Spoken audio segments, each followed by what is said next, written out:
Optimiser le traitement de courrier grâce à la GED. Je suis Aymeric Martin, je suis consultant senior chez Hello Digital Office France et c'est moi qui vous accompagnerai au cours de ces webinaires d'une durée de 30 à 45 minutes.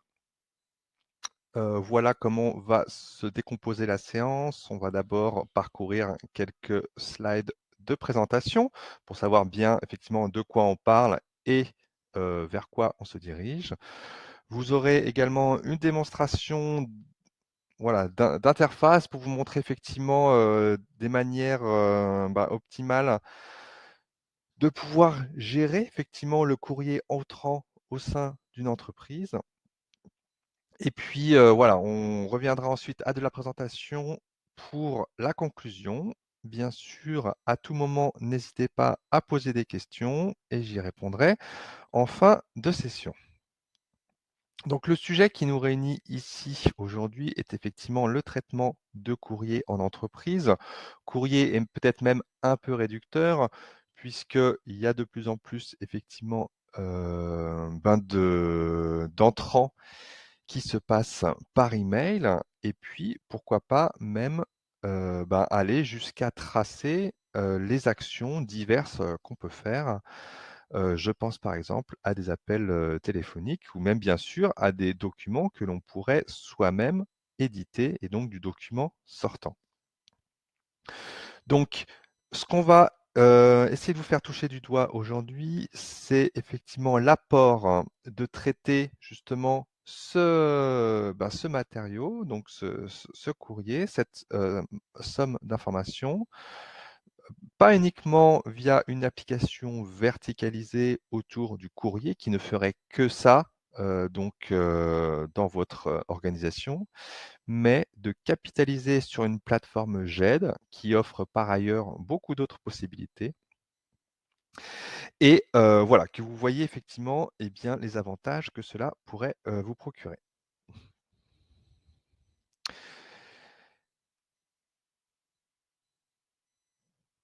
Alors, c'est parti pour la présentation. Déjà, on a parlé de GED, GED, gestion électronique de documents. On parle bien sûr depuis maintenant pas mal d'années d'ECM, Enterprise Content Management, puisqu'on va plus loin que le simple, la simple sauvegarde et le simple entreposage de documents dans une arborescence, mais qu'on vient bien sûr y greffer par-dessus des processus. Donc la couverture fonctionnelle d'une solution ECM est celle-ci. Bien sûr, l'acquisition, on y reviendra puisque c'est effectivement le premier étage d'une solution bien sûr de gestion de courrier. Et puis derrière, le fait de pouvoir exploiter les documents, bien sûr les stocker sur une durée plus ou moins longue, une durée métier, durée imposée par le RGPD et faciliter bien sûr la diffusion des documents. En transverse, une solution ECM offre bien sûr la possibilité de greffer des processus métiers. Alors ça peut être du simple, vraiment de la simple validation en interne ou prise de connaissance, jusqu'à vraiment le processus conditionnel. Voilà, si ça relève de tel département, alors orienté vers telle équipe qui pourra enrichir l'information, effectuer des actions côté client s'il y a lieu, et cetera. Donc, on peut aller assez loin dans la modélisation de processus métier. Du workflow, quand je parle de validation, bien sûr, le fait d'apposer une signature électronique fait partie des possibilités. Éventuellement, des interactions avec peut-être une base de contact. Dans le cas de la gestion dans le cadre de la gestion effectivement de courrier, on va moins effectivement s'interfacer avec des ERP, mais sachez que néanmoins c'est une possibilité standard. Et puis, ce qui est intéressant, c'est d'avoir de l'analytics, donc produire des tableaux de bord synthétiques qui reflètent bien les états que vous souhaitez observer. Donc les 4 j'allais dire, piliers majeurs sur lesquels repose la gestion de contenu d'entreprise. C'est effectivement le fait, bah, c'est bien le moins qu'on attend, de bien gérer les documents, de les déposer, de les indexer, de les versionner, de les annoter s'il y a lieu et cetera, de pouvoir par-dessus greffer des processus. L'accès aux documents, même si on peut effectivement prendre le temps de parcourir son arborescence de classement, eh bien, le plus simple reste encore d'effectuer une recherche, heu, qui effectivement, eh bien, on souhaite rapide et intelligente. Et enfin, les tableaux de bord, j'en parlais. Alors si maintenant on se penche, vraiment sur le sujet qui nous réunit aujourd'hui. Effectivement, en termes de gestion de courrier, ce qui est important, c'est de pouvoir gérer le multicanal. Donc nous allons voir ça dans une première partie. Ensuite, on fera un petit focus sur la partie indexation, c'est-à-dire enrichir l'information autour du document et bien sûr le distribuer au sein de l'entreprise.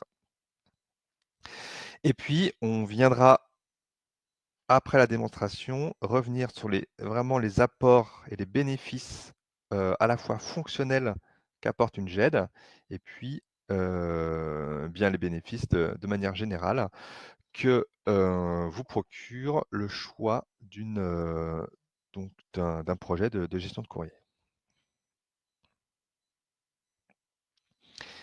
Acquisition multicanal. Donc le premier des canaux, auxquels on peut penser, c'est effectivement le courrier entrant qu'il convient de numériser. On verra par la suite, comment on peut, organiser ceci. Ça dépend, principalement, des volumes et puis, ben, des points d'entrée de courrier. Bien sûr, je citais en introduction les emails, que ce soit, les emails de tout ou partie des collaborateurs ou bien peut-être, de boîtes mail partagées qui ont été créées pour, bah, être le réceptacle d'emails bien ciblés, qui correspondent à un processus particulier. Courrier entrant bien sûr, mais bien sûr le courrier sortant, c'est-à-dire ce que vous allez pouvoir générer. Donc un courrier qu'on va pouvoir, créer depuis la GED en rappelant des modèles et le cas échéant, on pense par exemple à un courrier émanant de la direction, d'apposer une signature électronique dessus pour qu'effectivement, le destinataire ait bien l'assurance qu'il s'agit d'un courrier officiel et donc que le l'authentification et le propriétaire du courrier soient, donc certifiés. Enfin, je le disais, pourquoi pas non plus en profiter pour, tracer des événements divers. Je pense à des appels, des rendez-vous, peut-être que aussi si vous avez un site web par lequel les personnes peuvent vous contacter, eh bien ceci peut être rerouté directement dans, votre solution globale. Sur la partie numérisation, les simples petites questions à se poser. Alors la slide est un peu complexe, on va peut-être se limiter aujourd'hui aux premières, colonnes. Simplement, est-ce que la numérisation dans votre entreprise, elle va être centralisée, donc au sein d'une cellule courrier, par exemple, ou bien décentralisée, c'est-à-dire que le courrier arrive en différents points dans l'entreprise et auquel cas, dans la plupart du temps, eh bien, ce sont les collaborateurs qui vont numériser, au cours de la journée via, heu, une flotte de multifonctions dont vous êtes équipé et donc simplement via un écran sur le multifonction, faire un scan, to GED par exemple, qui simplement produit, on va dire, le fichier PDF dans un dossier qui lui sera scruté avec derrière une, routine d'auto-import. Si vous avez, toujours dans un cas de numérisation décentralisée, mais avec des volumes un petit peu plus importants de documents, il peut être intéressant que certaines, personnes, sur des postes, dédiés, soient équipées de scanners, cette fois-ci non pas réseau, mais plutôt, USB, donc avec un chargeur de documents qui puisse, donc scanner de manière efficace, une petite pile de documents Là encore, on pourra procéder de la même sorte, soit avec un bouton de tâche qui déversera les documents vers un dossier d'import, ou bien soit directement piloter le scanner depuis une interface GED. Enfin, l'alimentation centralisée, ça veut dire que vous avez fait en sorte que dans votre entreprise, tous les documents convergent physiquement en un point, par exemple, avec un volume important. Cette fois-ci, on va être nécessairement sur des scanners dédiés, des scanners de production qui vont scanner 1000, 5000, 10 000 documents par jour, avec des personnes dédiées qui vont sans doute faire que ça, c'est-à-dire au moins une matinée avec bien sûr une phase de préparation. Et à ce moment-là, plutôt que d'imaginer, un apport automatique avec, vraiment déverser, les fichiers, tels quels, on va dire à l'aveugle, parce que quand on numérise avec un multifonction, c'est à l'aveugle finalement.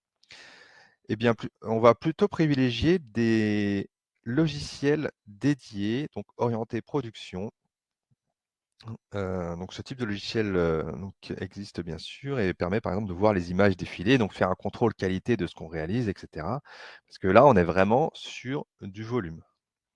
Donc tous ces cas de figure sont, envisageables selon votre organisation et tous ces cas de figure, peuvent être donc ces scénarios, peuvent être appréhendés, donc par, Hello en l'occurrence, que je représente aujourd'hui. La partie indexation, maintenant. Indexation, distribution et processus. Indexation, ça va vouloir dire enrichir l'information, puisque bien sûr, on va mettre un courrier en GED. Peut-être qu'il est pertinent de le typer.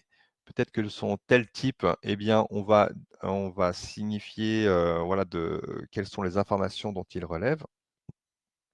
Donc, c'est ce qu'on appelle effectivement l'indexation. Je fais un mini point d'arrêt sur la notion d'indexation manuelle ou automatique. Alors il y a des documents qui sont connus, qu'on sait très bien automatiser, dont on sait très bien automatiser l'extraction d'informations. Je pense notamment à voilà, à la facture par exemple ou, potentiellement même à des formulaires qui auraient une forme figée. Donc ça, c'est possible. Le fait, d'automatiser l'indexation du tout venant dans une entreprise, c'est possible, mais c'est effectivement un projet qui, nécessite de se pencher, vraiment avec sérieux sur vos documents, donc de les référencer, de se poser la question de quels sont les types que vous souhaitez effectivement automatiser. Quelles sont les informations que vous voulez remonter? Est-ce que vous avez, à notre disposition des référentiels? Donc ce que je veux dire, c'est que c'est un sujet effectivement, projet en soi, mais qui nécessite un certain volume pour être intéressant. Donc, si vous avez un faible volume, effectivement, on se satisfera sans doute d'une indexation manuelle, sachant que cette indexation manuelle, elle peut être assistée. Alors assistée, j'entends, comme vous allez le voir dans la démonstration, heu, je n'ai pas que des champs en saisie libre, j'ai un contrôle de syntaxe, j'ai des listes, j'ai des checkbox, j'ai le fait de pouvoir interroger, ben, un existant ou une base de contact, par exemple. Et j'ai aussi le fait de pouvoir cliquer sur le document pour m'épargner la saisie et directement copier-coller, si vous voulez, une zone du document dans un champ. Donc ce travail, rend tout de même l'indexation vue à la base comme manuelle, comme assez productive, sans aller jusqu'à un projet d'indexation automatique. On parle, dans ce dernier cas, de RAD, LAD, reconnaissance automatique de documents, lecture automatique de documents. Donc effectivement, on va pouvoir indexer. C'est bien si la solution, vers laquelle vous vous orientez, bien sûr, permet de créer des formulaires conviviaux et personnalisables, qui vont permettre de router le courrier vers une personne ou vers un groupe de personnes avec un classement automatisé. Alors automatisé qui résultera en fait, des index. Vous allez voir que potentiellement, bien sûr, quand on est sur le courrier, eh bien, ça nécessairement, il va falloir rattacher, des courriers à un historique. Donc c'est vrai que c'est une fonctionnalité intéressante et puis derrière, éventuellement, embrayer sur un processus qui viendra être déduit dynamiquement, par exemple, des valeurs saisies lors de l'indexation.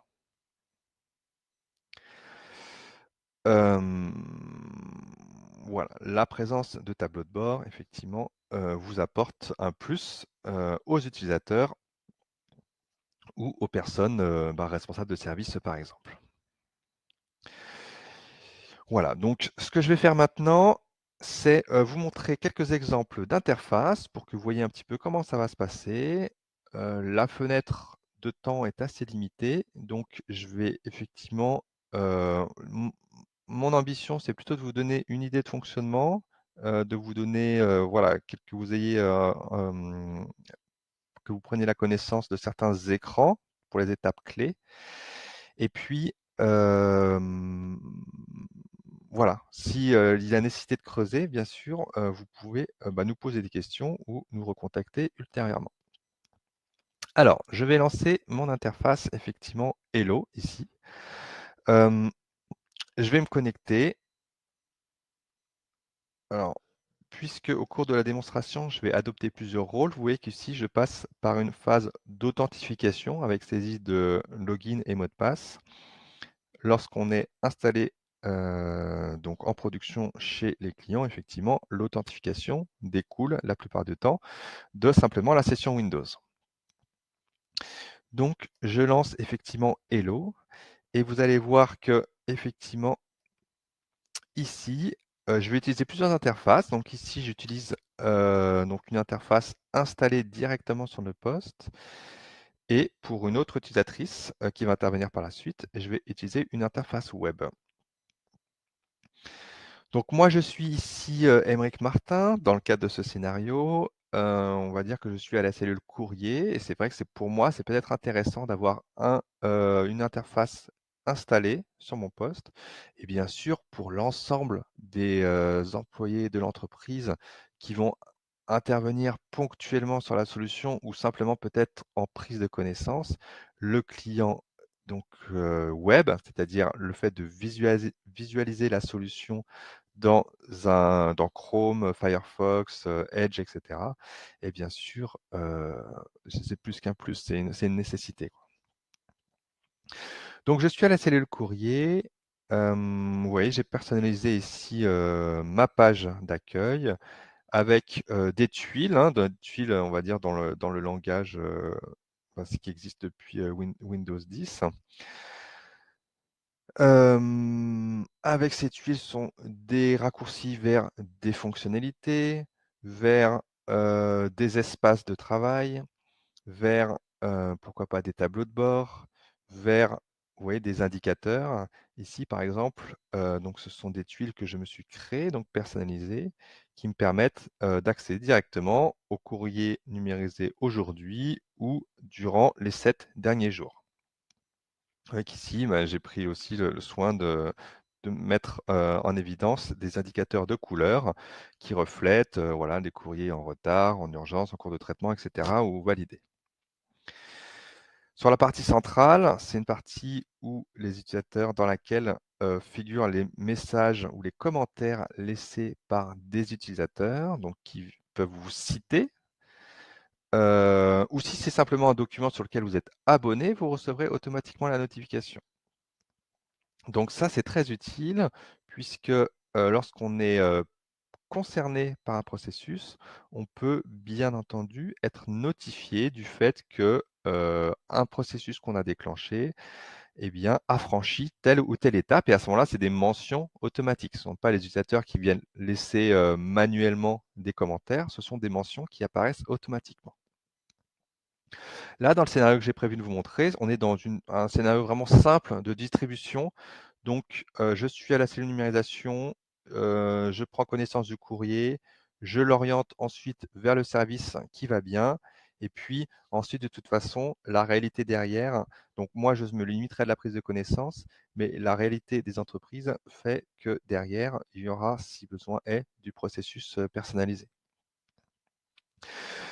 Voilà, donc ici, bah, je peux quand même aller voir les courriers effectivement, qui sont, voilà, qui datent d'aujourd'hui. Donc, quand je clique sur un document, je peux visualiser, eh bien, le document en question et puis, ce qu'on pourrait appeler la fiche synthétique et vous allez voir que nous allons en remplir une ensemble qui, comporte les index. Donc, c'est à la fois ça sert à, plutôt que de lire le document, avoir une vision synthétique du document, mais ça sert également derrière si je souhaite faire des recherches.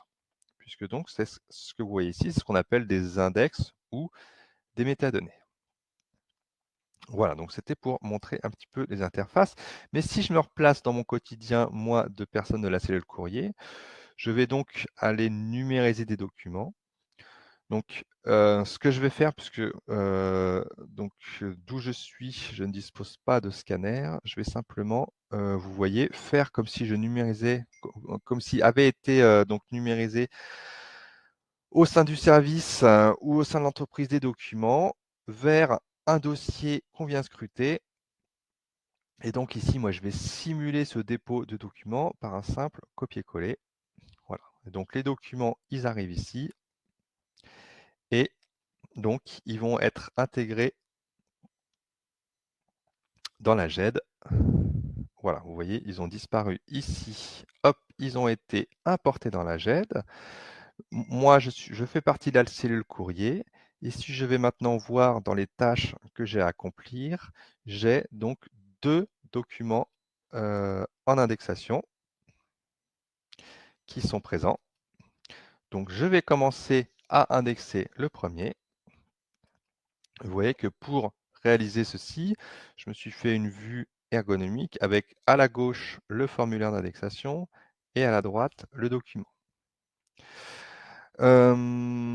Très bien. Donc bien sûr, il y a ici, ce que vous voyez ici, c'est vraiment des, ben, on va dire des champs qui reviennent souvent, qui nous sont souvent demandés.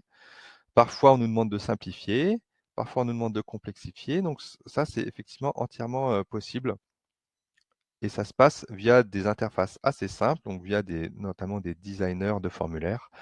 Donc ce n'est pas un gros travail. Donc ici, on va spécifier la date de document.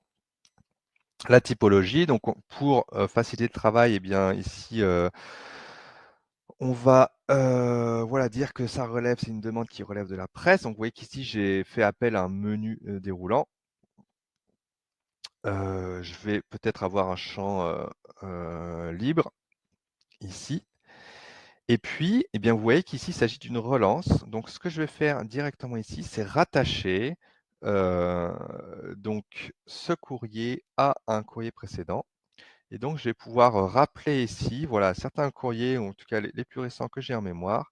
Et donc, je vais rattacher ceci à une conversation existante.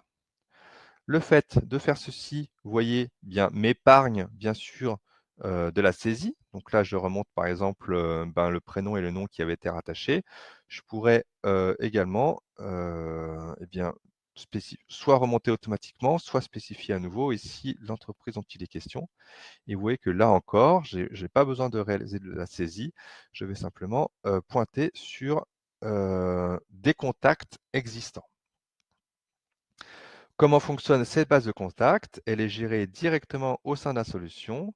Et vous voyez que si jamais pour tout nouveau contact, on peut très bien décider de fixer et de vouloir le sauvegarder pour pouvoir le rappeler ultérieurement. Voilà, donc j'ai caractérisé mon document. Je vais maintenant rentrer les informations liées au traitement. Donc c'est un courrier entrant, c'est très bien. Et puis, eh bien ça, je vais l'envoyer au service communication. Donc là, j'ai la liste de toutes les équipes, tous les services de mon entreprise et j'oriente ceci vers la communication. Ce n'est pas confidentiel ou pas spécialement. Effectivement, l'effet de cette case à cocher pourrait être derrière qu'on restreint les droits. Puisque bien évidemment, l'intérêt d'une GED, c'est aussi que ben, les utilisateurs ne voient que les documents sur lesquels ils ont des droits en lecture en l'occurrence. Je distribue mon courrier, donc qui va arriver sur la bannette de la communication. Et puis, j'avais bien sûr une deuxième numérisation, donc je vais enchaîner. La date du document, cette fois-ci, j'avais, pour le document précédent, j'avais surtout rappelé des référentiels, mais vous voyez qu'on peut aussi céder de la souris, puisque quand je pointe, quand je place mon curseur sur un emplacement, eh bien, vous voyez qu'il reconnaît le texte. Et donc là, si je clique sur mon bouton, il va tout simplement renseigner automatiquement les choses. Donc là, ça relève voilà, des licences. Hop, usurpation, etc. Donc là, c'est un nouveau courrier, donc je ne vais pas effectivement le rattacher à une conversation existante. Il s'agit d'un particulier, donc effectivement, hop, voilà, je vais rappeler un particulier, et puis vous allez voir ici, donc simplement, je clique sur prénom, nom, voilà, téléphone si je souhaite, effectivement l'email. Et donc, vous voyez que là, c'est ce que j'appelais tout à l'heure la saisie assistée. Je descends, les informations de traitement sont exactes. Puis là, je vais envoyer du coup à l'administratif. Hop, j'envoie ceci. Voilà, donc j'ai réalisé mes actions ici en tant que personne à la cellule courrier et donc j'ai rerouté les courriers. On va simplement se placer dans la peau d'une des personnes, vous savez, la personne de la communication qui, elle, effectivement, est une utilisatrice, on va dire peut-être occasionnelle. Donc, elle utilise son navigateur pour se connecter à la GED. Alors, comment est-elle notifiée? Soit malgré tout, elle se connecte régulièrement à Hello et donc elle va effectivement, en se connectant, voir qu'elle a des tâches à accomplir. Soit elle va être notifiée par email. Alors, en général, on préfère faire une synthèse journalière, donc être notifié peut-être à J+1 d'une action qui attend donc une personne. Donc voilà, elle a une action métier à réaliser. Alors l'action métier, effectivement, elle va être, il y a autant d'actions métiers qu'il y a de processus, de personnes ici dans, dans cette assemblée, vous qui m'écoutez, x10 probablement. Donc ici, j'ai simplement modélisé ceci par une consigne. Vous voyez, le courrier suivant vous a été adressé par la cellule courrier. Veuillez en prendre connaissance et le traiter. Donc l'ENA peut bien sûr parcourir les informations. Elle peut bien sûr visualiser le document. Pourquoi ici c'est grisé? C'est parce que je suis une des personnes de la communication. Et donc, il faut que ça soit. Donc, ça veut dire que toutes les personnes de l'équipe voient cette tâche. Et à l'instant où je décide d'accepter le processus, eh bien, ça y est, je peux éventuellement intervenir et traiter la tâche. Oups, je vous prie de m'excuser. Voilà. Qu'est-ce que je pourrais faire également? Je pourrais tout à fait, en standard, hein, ça c'est vraiment, si jamais je suis trompé, rendre le processus à l'ensemble de l'équipe. Faire appel à une personne, donc le déléguer, le transmettre. Si jamais effectivement, je n'ai pas les moyens de le traiter, mais que je souhaite qu'il disparaisse de mes tâches, eh bien, je peux l'ajourner pour une durée déterminée, par exemple pour une semaine, et puis il reviendra effectivement sur le haut de la pile d'ici une semaine. Donc tout ça, ce sont des actions standards. Moi ici, je vais me contenter effectivement de considérer que j'ai réalisé mon action métier. Voilà, donc vous voyez, c'est pas plus compliqué que effectivement, consulter les informations et puis, derrière, valider des tâches. Moi, j'ai fait ça de manière assez simple. Je vois que l'heure avance, donc je vais revenir ici, et peut-être vous montrer d'autres actions possibles. Donc bien sûr, maintenant, vous voyez la personne qui s'était mise, ici une tuile avec les courriers du jour, eh bien, il y a 4 courriers qui sont arrivés.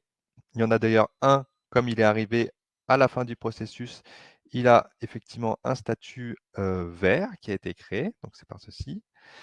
Et vous voyez d'ailleurs que si j'affiche ici le contenu, donc si vous vous souvenez, c'était un courrier qu'on a rattaché à un existant. Donc ici, j'ai ce que j'appelle ma conversation donc c'est-à-dire ce qui va contenir à terme tous les échanges liés à un courrier original. Et puis, donc ici, effectivement, j'ai le courrier d'origine qui est ici. Et puis, eh bien, le deuxième courrier qui est arrivé par la suite, donc qui est visible.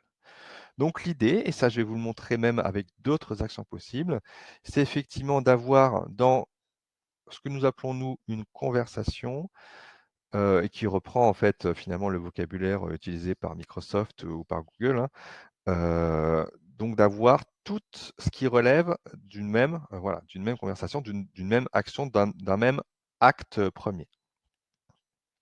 Je vais juste, simplement vous montrer, alors là je m'authentifie, vous voyez, en tant qu'un autre utilisateur, pour aborder, donc ça va me permettre de vous illustrer, d'autres fonctionnalités. Donc, et vous allez voir aussi, bah, peut-être que cet utilisateur aura personnalisé sa page d'accueil, différemment. Voilà, donc je vais parcourir mon plan de classement, sur les documents que j'ai reçus. Donc par exemple celui-ci, non celui-ci on va dire, voilà, exactement. Ce qu'on est capable de faire éventuellement, c'est de générer un courrier. Donc moi ici, je rappelle un modèle documentaire. Alors ici, je n'ai qu'un seul modèle, mais vous pourriez bien sûr définir, ben, autant de types de courrier que vous souhaitez. Et je rappelle ce modèle. Bien sûr, je ne l'indexe pas puisque les informations, je l'ai appelé dans un contexte. Donc ce contexte, effectivement, eh bien, mon document va, entre guillemets, l'absorber. Donc il va l'absorber à la fois, du point de vue des métadonnées, mais également, vous voyez qu'au sein même de mon document, on est venu porter dynamiquement certaines valeurs. Donc, certes, je rappelle un texte déjà existant. Donc là, d'ailleurs, on va imaginer que je fais une petite modification. Tac, voilà, puisque, entre parenthèses, la solution, bien sûr, gère les versions de documents. Mais vous voyez que, par exemple, mon numéro chrono, il est venu le retranscrire, ce qui est toujours utile lorsque, bien sûr, on fait des échanges, hein. C'est la référence courrier. On connaît ça, bien sûr, du monde, ben, de l'assurance, enfin, de tout métier dans lequel il y a des conversations suivies. D'ailleurs, cette référence, je l'ai même publi-postée sous la forme d'un code barre, puisque derrière, mon scanner ou lors de l'acquisition, eh bien, ça pourra m'être, utile, par exemple. L'objet a été porté dynamiquement. Ici, je me suis contenté, voilà, de mettre nom, prénom, mais bien sûr que l'ensemble des informations peut figurer au sein de mon cœur de texte. Hop, je sauvegarde ma version et donc je vais intégrer mon document en GED. Qu'est-ce qui s'est passé ici? Donc vous voyez que mes, modifications, bien sûr, ont été prises en compte. Vous voyez que mon document a été renommé, automatiquement. Donc il s'appelait tout à l'heure, modèle courrier, mais bien sûr qu'il a repris la même syntaxe, hein. J'ai pas incité dessus, mais par exemple ici, voilà, la dénomination de mes courriers, c'est effectivement un horodatage et puis un typage, que ce soit ici, donc des lettres, hein, que ce soit, par exemple ici, des mails. Donc tout ceci est possible. Ou que ce soit, par exemple, je reviens à ma conversation d'origine, pourquoi pas un appel téléphonique.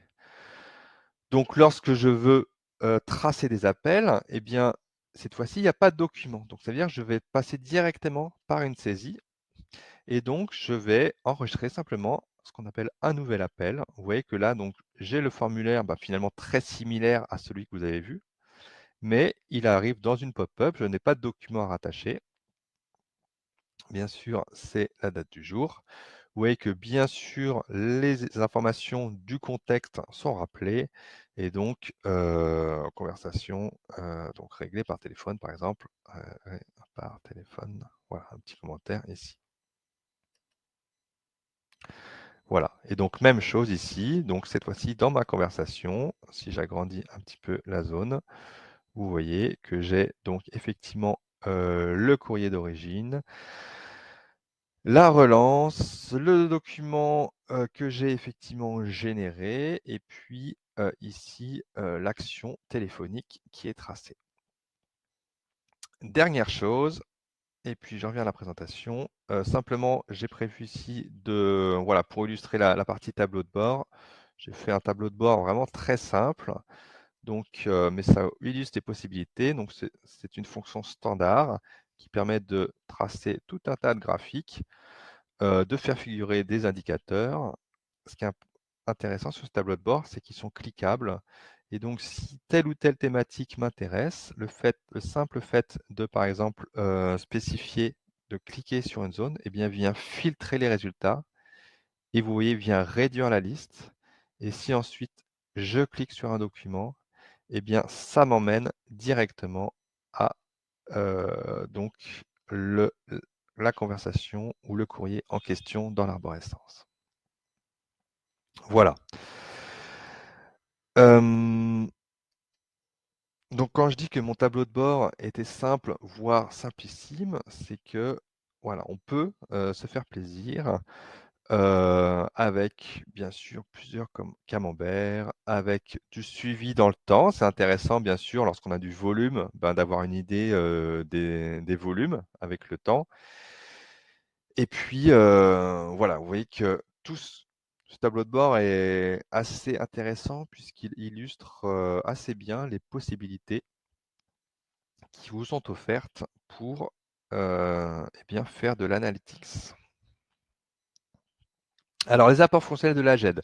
Je vous ai dit, ma démonstration était sur une durée assez limitée, donc j'ai pas pu et loin de là tout vous montrer. Donc je vais me contenter de, heu, lister ici les fonctions vraiment standards d'une GED et qui sont intéressantes dans le cadre d'une gestion de courrier. Donc vous avez vu la saisie assistée. Je n'ai pas montré, hein, je vous montrerai ça, bien sûr la reconnaissance de caractères qui aide pour la recherche. Le fait qu'on puisse positionner éventuellement des annotations sous forme de post-it, sous forme de surlignage, sous forme de commentaires libres. Les circuits, donc là, moi, j'ai fait un processus assez simple de distribution, mais derrière, il peut y avoir de la validation, il peut y avoir des processus, métiers. Il peut y avoir des suivis. Le courrier effectivement, est-ce que, il y a une notion de date butoir? Est-ce que, qu'est-ce qui se passe si, au bout de, voilà, de 5 jours, il n'a pas été, traité et cetera? J'en parlais tout à l'heure, la signature électronique, les modèles, les versions et cetera. Donc, ouais, beaucoup de choses standards en fait qui sont au service, ben, d'une, application de gestion de courrier.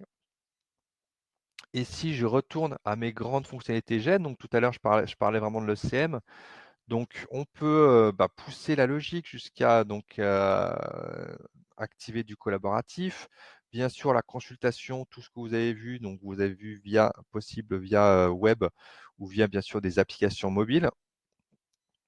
Et puis derrière, on a un système solide de droit, d'habilitation, on a de la traçabilité. Donc on sait, quand est-ce que le document a été, donc importé, on sait par qui il est passé, voilà, on sait qu'il n'a pas été falsifié. On sait donc prouver, son authenticité et cetera. Maintenant sur la partie, fonctionnalité, l'intérêt aussi de capitaliser sur une JET, c'est effectivement de pouvoir par la suite songer à d'autres processus dans l'entreprise. Donc, voilà des applications, typiques qu'on peut faire avec le même moteur que vous avez ici. Donc gérer de la facture entrante ou sortante d'ailleurs, gérer des contrats. Donc les contrats, là bien sûr, la notion de suivi est capitale. Les dossiers du personnel, finalement, bah, bien sûr, puisque c'est, ni plus ni moins que du documentaire avec une arborescence logique, avec là encore des délais, des jalons, du suivi à respecter. Un module de gestion des connaissances et de gestion de formation. Voilà, ça c'est des choses que, Hello, Digital Office sait vous proposer sur la page de effectivement pré-paramétrage, donc ils sont disponibles et donc on sait simplement en installant des packages, vous montrer un tel fonctionnement. Et puis, on a aussi, des utilisateurs qui font tout à fait autre chose et donc qui ont simplement, profité de la logique de gestion documentaire et de gestion des processus pour, eh bien, transposer leur processus métier en, processus numérique. Les bénéfices de manière générale, c'est bien sûr alors si on parle du papier, bien sûr, c'est accroître la productivité et l'efficacité, réduction des risques à la fois de perte, mais également, peut-être, eh bien, enfin, de perte du courrier initial, mais de perte des actions ou de suivi. Bien sûr, ben, ces bénéfices ont un impact, majeur en termes d'image d'entreprise, à la fois en interne. On sait qu'on est dans une entreprise, eh bien, qui a des processus internes, qui a entamé sa transformation numérique et puis, bah, vis-à-vis des interlocuteurs, bien sûr, à l'extérieur. Et je le disais, le fait qu'on ait un socle ECM qui soit polyvalent, eh bien, ça permet d'envisager, sereinement, voilà, sa transition au numérique. Je vous remercie pour votre attention. Heu, il va rester quelques temps pour les questions-réponses. Je vais donc prendre le temps de les consulter. Le temps pour moi de vous dire qu'il y aura un prochain, webinaire donc disponible et que vous pourrez visualiser donc le mardi 8 mars à 15 h. La GED, clé du travail collaboratif en entreprise. Si vous souhaitez nous rencontrer physiquement, ce sera au salon Documation du 22 au 24 mars à Porte de Versailles. Bien d'autres vidéos sur nos chaînes Webikeo et YouTube. Pour ceux qui sont satisfaits de la démonstration, je vous souhaite une bonne continuation. N'hésitez pas, bien sûr, à nous contacter et puis, je m'en vais consulter les questions que certains d'entre vous m'ont laissées. Donc je vais, prendre 5 minutes ou quelque temps, en tout cas, pour en prendre connaissance et je vous dis à tout de suite.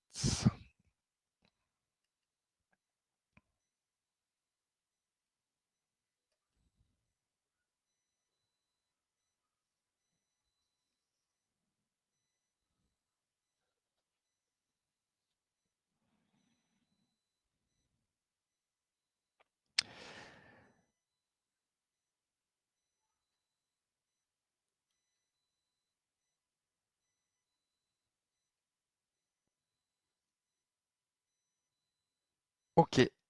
Alors, je vais répondre à une première question. Effectivement, on me demande s'il est possible de, bien sûr, mettre plus qu'un seul destinataire lorsqu'on reroute un courrier et d'associer des personnes, peut-être simplement pour information. C'est vrai comme on ferait, par un email.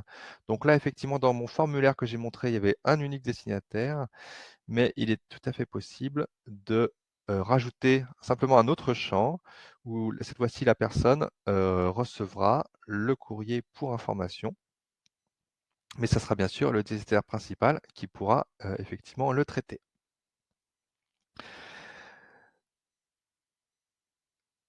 Hem, est-ce que vous OK. S'agissant c'est vrai que j'ai parlé beaucoup de processus métier, alors on me demande des détails sur comment en fait, comment faire quand on a un processus plus complexe. Alors sachez que la solution, cette fois-ci côté administration, possède, ce qu'on appelle un designer de workflow. Ça veut dire que j'ai un écran dans lequel je vais positionner effectivement mes différentes étapes.